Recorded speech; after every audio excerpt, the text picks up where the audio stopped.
Okay. Last week, if you remember, we used mlib in Spark to implement a model predicting the property price. This week, we are going to use mlib again to implement a recommender system in Spark.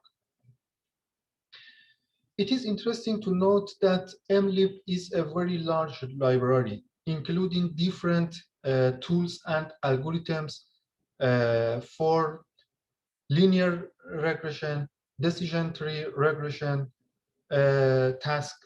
And in addition, you can find some algorithms for classification and clustering purposes in this library. You can find the details about this mlib library in this documentation. As we can see here, there are lots of details about this library, and you can find linear regression and classification tools here in this main guide documentation, and you can find collaborative filtering here. As we can see here,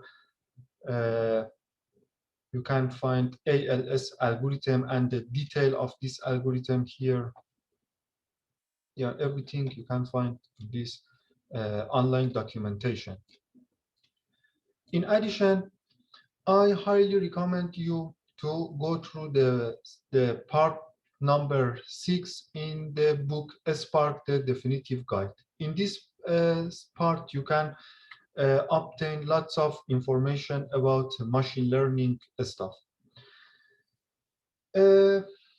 Anyway, in the first section of this lab, we want to implement a recommender system using ALS.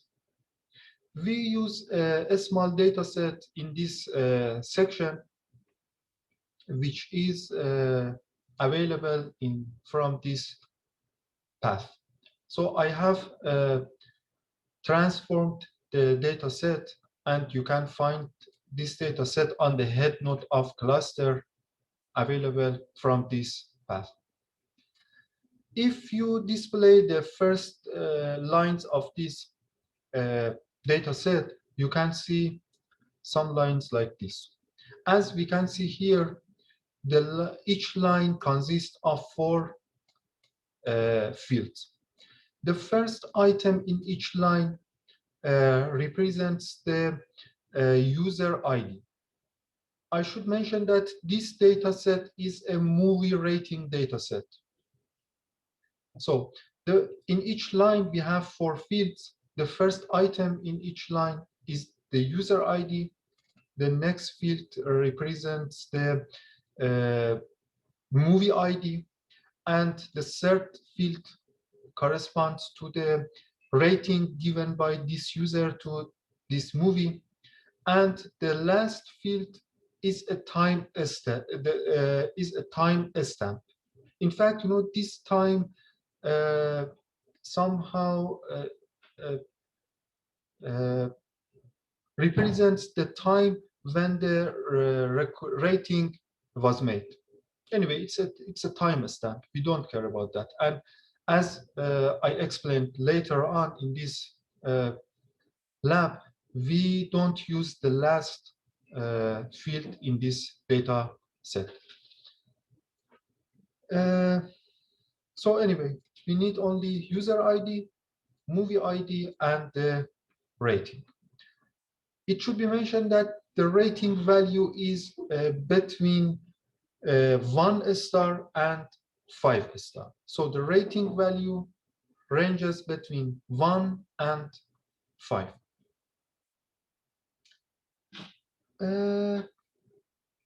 Okay, now we want to start creating a model. So like previous week, we read the data set, which is a text file. Then we split each line of the input text file to create a list of items. If you remember, a split divide each line by a special character. As we can see here, for instance, the double column is used to separate fields from each other. So in a split, we have used this double column string to split each field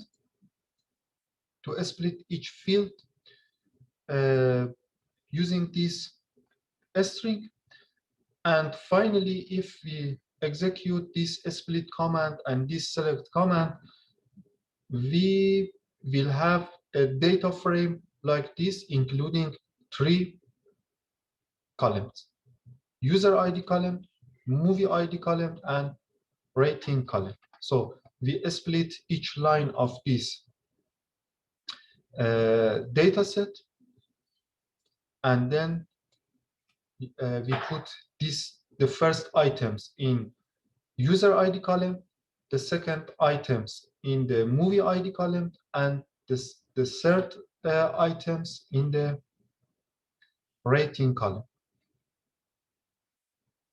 So this is the data frame we are going to use. Like last week, before creating a model, we split the data into 2 data sets. The first data set is used for training, and the next data set is used for testing and evaluating the model. As I mentioned earlier, in this lab, we are going to use ALS algorithm in mlib library to implement our recommender system. So as we can see here, we import ALS, and then here we use ALS method to create the model. As we can see here in this model, we set user call parameter to user ID. So the name of this column.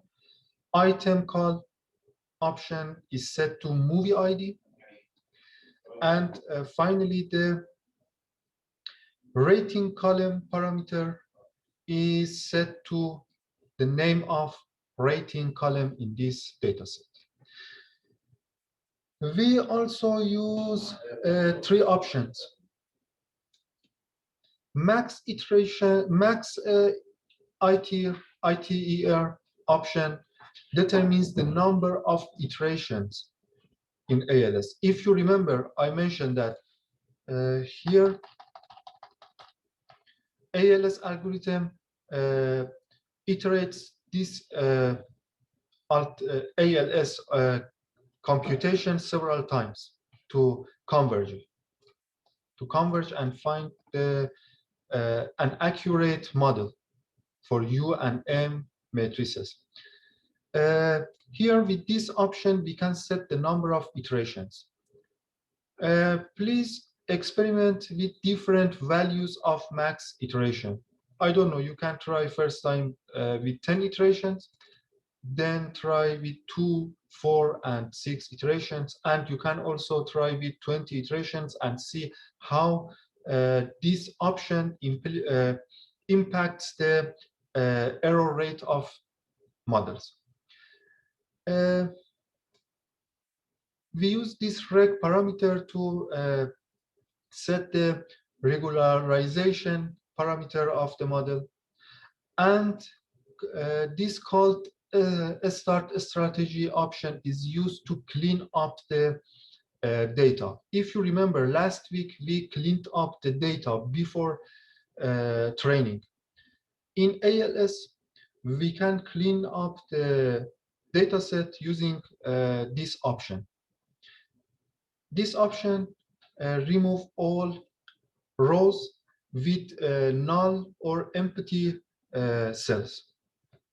So after creating a model, we fit the model and we use a test data set to evaluate the obtained model.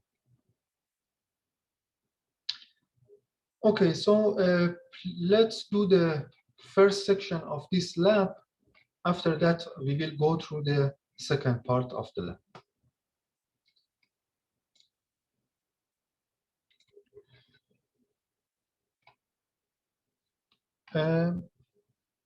So far, we have only run a Spark code from within the PySpark interpreter.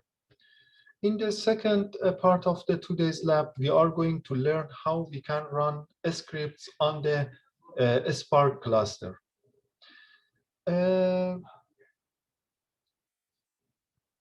For that, we need to collect the Python code we have already tried in the first section in a script file. So please create a script file named alsexample.py and copy this script in it. This script collect the code we have tried in the first part of today's lab. As you can see here, we first read the text data set, create the training and test data set. Then after creating a ALS model, we fit the model, and finally we evaluate the model using this regression evaluator method. So as we can see here, this script collect together all the commands and methods we have used in the first part. But we have two more lines in this script. The first line create a Spark session, and this Spark, the name of this Spark session is ALS example. It's an optional name. You can put any name here. Please note that when you use PySpark, this interpreter creates a Spark session automatically. But when you want to run a script on the cluster, you have to create the Spark session manually, like as you can see here. So using this Spark session.builder. Blah, blah, blah, blah, you can create a Spark session. Please remember, stop the Spark session in the end.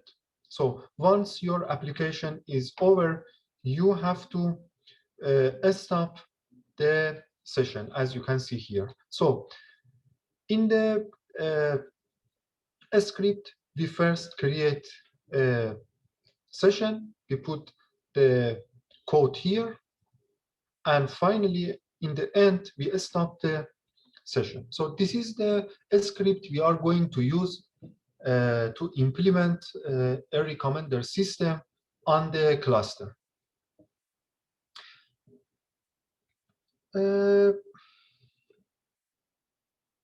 Before running the script on the cluster, we need to transfer the data set to HDFS. So here you can find the step to transfer the data set from the head node to the cluster. First, we should create a directory named Spark examples. Then we copy this data set from the head node to the cluster. And now we have the data on the cluster, and we can submit our job to the cluster. This command shows how we can submit a job to the cluster. As we can see here, to execute a script on the Hadoop cluster, we should issue a Spark submit, and then the name of the script. So this command submitting a job to the Hadoop cluster. So we first create the script. This is the script, and then we transfer the data to the Hadoop cluster, and finally we issued this command to run the script on the cluster.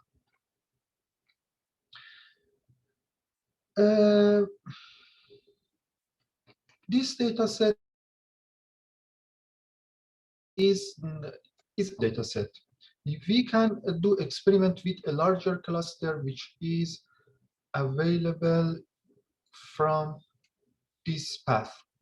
So the data set is here in the head node. So you should transfer this data. You should copy this data set from the head node to the cluster, and then you can use this script to create a. You can use this script to create a recommender system using this larger data set.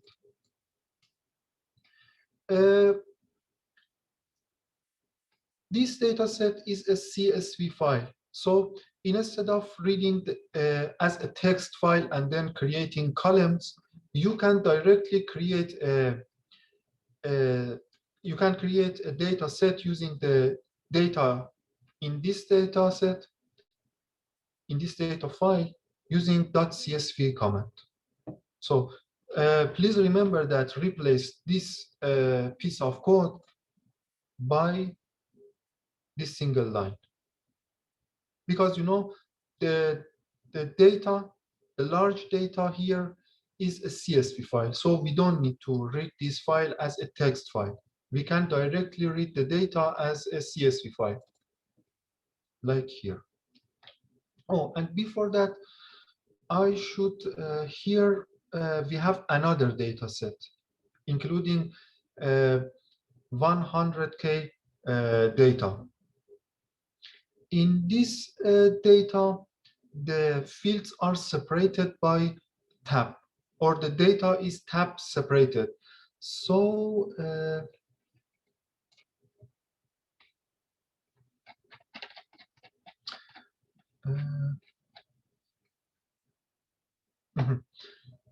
here, before doing experiment with the larger data set, please use another data set to create a recommender system. The data set is in ML 100K file. So in this path, you can find a data set including around 100,000 lines of data.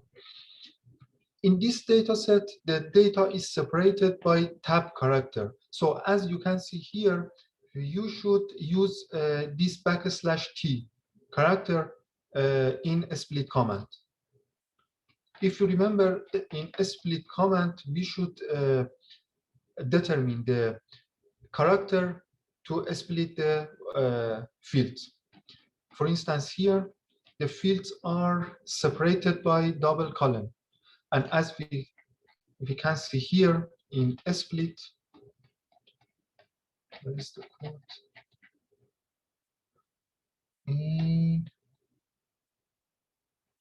Yeah, here. In a split, we use this double column string to determine that the splitter character is double column. But you know, in this data set, in the new data set, the fields are separated using tab character. So please modify the code as mentioned here before executing the script. And finally, as I mentioned, you can use a larger data set including 20 million rows of data. And because this data is a CSV file, this is the CSV file, so you don't need to read the file as a text. You can directly read the file as a CSV document. The last thing I want to explain is about the execution model in Spark. As we can see here, the user code, for instance, our script is run in a driver process in Spark. So this is a driver process. As you can see here, this is our script or our code. And in the driver process, we have the Spark session we have already created. And this Spark session is responsible to create some executors. These executors execute the code on the input data frame. We can set the number of executors in Spark using this option, as you can see here. I think by default, the number of executors is 1. So once you run your script, the Spark session creates 1 executor, and using this single executor, your code is run. But you can increase the number of executors to 2, 4, 6, and anyway, 10 executors, and see how the increasing number of executors impacts the execution time.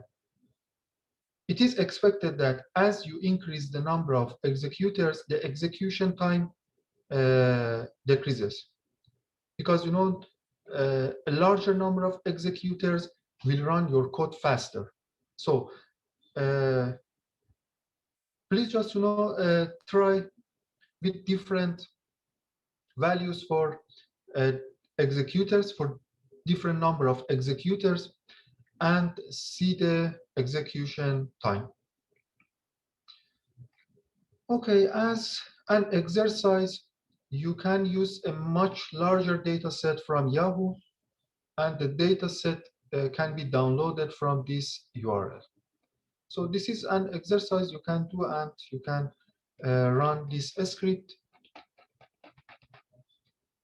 to create a recommender system using this large data set.